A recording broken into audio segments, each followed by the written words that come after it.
Brian? Yeah, we'll get to all the questions, but maybe just a little reflection on, the halfway point of the year. Certainly, a tie is a tie. It's, it's not great, and, there's certain positives that we'll try and take out of the game. But if you look at the season as a whole, 27 points, 54 probably gets you in the playoffs. We've been hovering around first and second all season. I know there's a ton of games to go today, and lots of teams have, a couple of teams have games in hand. But overall, I would say that the team has done well. We're in a stretch here where the results could have been better. I think we'll certainly reflect as a coaching staff next week when we have a full preparation before the Charlotte game. But overall, I can't be horribly upset. 100 shutouts for Stephen Fry. He comes up third on the list behind Raimondo and Hartman. We've had a lot of great players in this club. Brad Evans, Ozzie Alonso, Steph, Savi there, but Nico has 200 starts now for the club.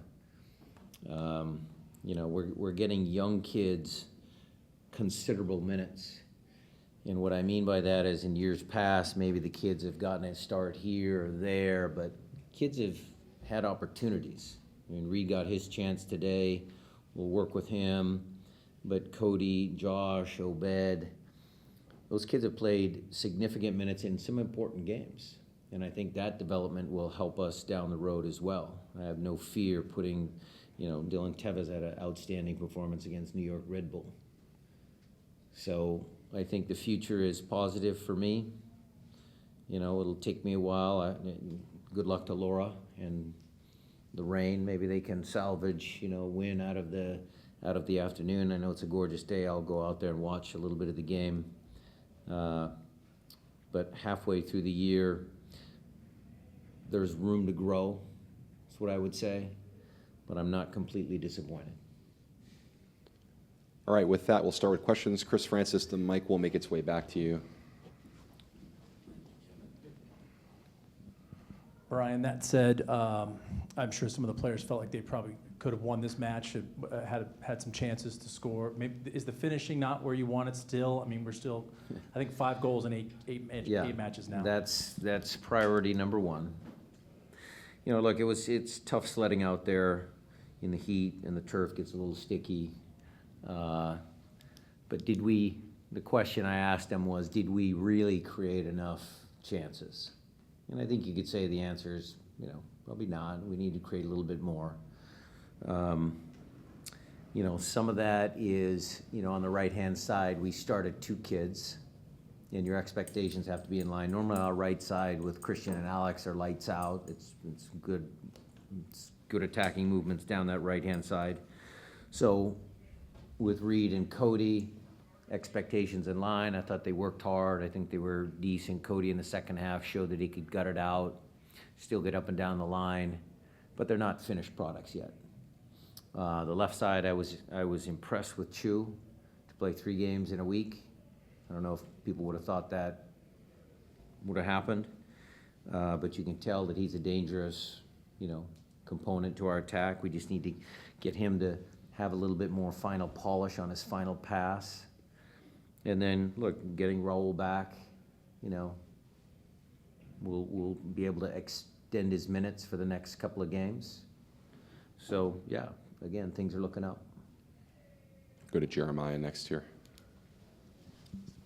Yeah, along the same lines of the offense, was it an intentionally conservative offensive approach, or was that just sort of how it played out? And do you think there was anything that you could have done tactically to sort of push the tempo a little bit? I think that's just the way the game's played out in some of these afternoon performances. We told Cody and Reed to use your energy and use your youth and excitement for being in the game. Reed was super excited to come in the game and get in behind. Leo was effective maybe once or twice in the first half. And so at halftime, I challenged him. And I always give the same message. It's, Leo, it's okay. I understand you might not be as fresh as you normally are, but I need you to run and try and get in behind. I challenged him. I said, let's get in 6 times in the second half. Let's get behind at least 6 times. And then if players do that and they try and then they get tired, then you bring subs on and then the next guy does the same thing. So I think that was just the way the game manifested itself. I can't fault him for the effort. So. Matt. Hey, Brian. Matt. In the last 6 years, you have won an MLS Cup, you've won a Champions League Cup, you've been to a couple more MLS Cups. Impressive resume, but you haven't been able to beat these guys on your home field, chief rivals. I'm just wondering what the significance of that is to you. Well, maybe I should do a little reflection because I actually like Gio. He's actually a nice man. I think he's a good coach. But that is a sore spot. It's kind of a, black hole on the resume for sure. He has had my number since he started with Portland. There's no denying that. That's a fact. We were hoping, and I saw our ECS newsletter and start of a new decade of dominance and some of the other things that float around on social media. What does motivate me to be better than my adversary? And so I'll reflect on that. I thought we, did what we could for this game. To Jeremiah's point, I thought the tactics were okay. Did they accomplish what we wanted? No, because we didn't score. But, certainly we kept another clean sheet, and, if we defend well, we're going to win a lot more games than we're going to lose. Jaime. Thank you, Brian. Brian, you said that the team played well. You also said that the future is positive. However, the reality is that we're giving away a lot of points at home. And even though this team is first, there are a lot of other points in play for the teams that are following us. So can you pinpoint what is the problem right now? Well, I'm not sure I have a complete answer as to why we've dropped as many points at home in the last little bit as the beginning of the year. Because if you go back to the beginning of the year, I thought we were very good at home. We had talked about, making Lumen Field more of a fortress, and teams last year had come in and, stole points off us, or teams came in and had confidence that they could win here.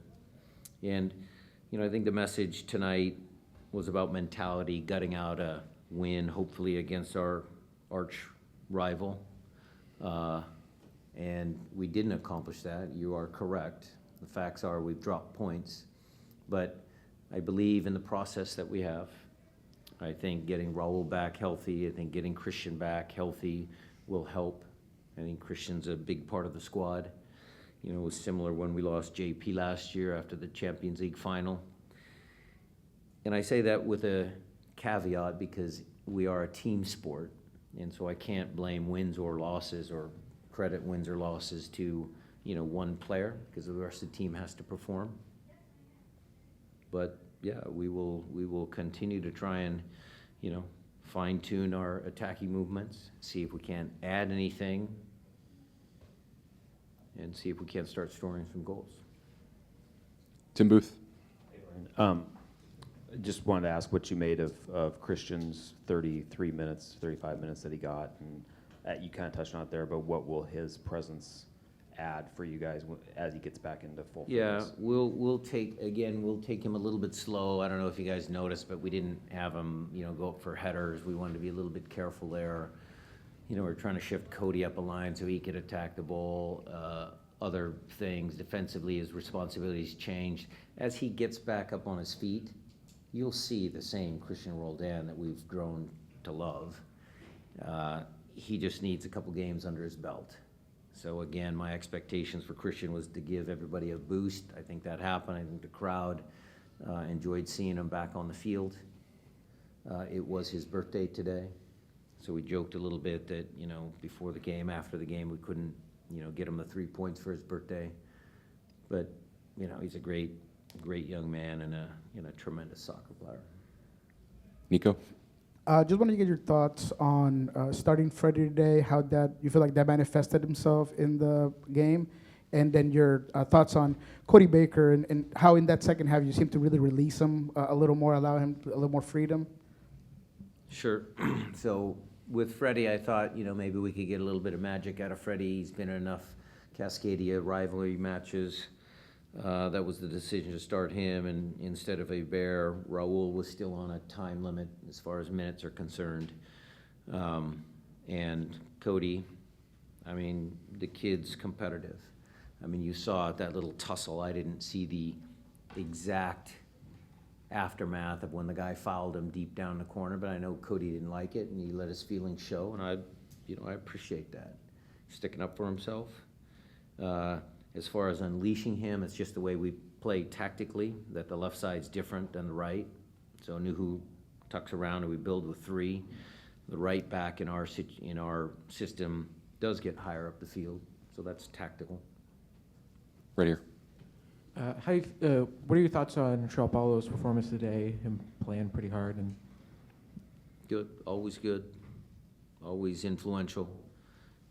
I say this all the time, he's the one player that makes everybody better. Jada?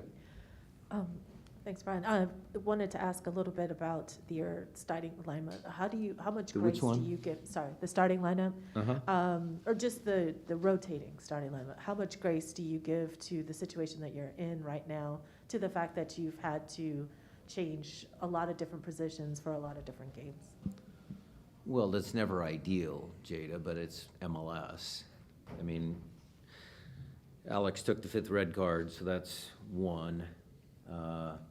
Reed was in there for Dylan Tevez, who was in there for, Christian Roldan, for Jordan Morris because of injury. So really, the starting lineup had 2 changes. And for, this particular game, I felt that was the lineup that could, help us win. All right, over to Zoom quickly. Charlie? Excuse me, I missed one. Freddie up top as well. For the injury, yes. 3 changes, thanks. Okay, Charlie, thanks for waiting patiently. I see you there. Go ahead and ask your question, please. Hey, Brian, can you hear me? Yep, I can hear you, Charles. Thanks. Just a question about Ruidíaz. I know it's been a stop and start, injury riddled kind of year for him. Where is he at now? Do you feel like he's at or near a trajectory to get back to his best? Well, he again just needs some consistent minutes to build his fitness. The international break is actually coming at not a good time. I'd like to get Raul some more minutes during games. So we've got the game against Charlotte, and then we'll be shut down for a while, and then the game against LAFC. And, we'll get him back up there, and as far as his minutes are concerned, that's just, we're being precautious with his minutes because of the, history of hamstring injuries. But look, he's ready to go. He's ready to play. He tells me he can play 90 minutes. So we'll slowly start building him up. Thanks. Felipe? Thank you, Alex. Coach Brian, a little reflection about Seattle Sounders' reign being CONCACAF champions ends tomorrow. What can you tell us? What was your experience? A little reflection on that. Felipe, just to clarify, I don't believe the second leg is being played tomorrow. It's Sunday. Is it Sunday? It's Okay. Sunday. Okay. Thanks. Sorry. Yeah, thank you. That was next week. Thank you, Felipe. Look, there was a tremendous moment for our club, a great achievement for, the players that are in that locker room. I wish LAFC the best. I hope they win. I think back-to-back MLS champions, I think, is a good thing. But my reflection on the CCL championship is, was one of the high points of our club's history.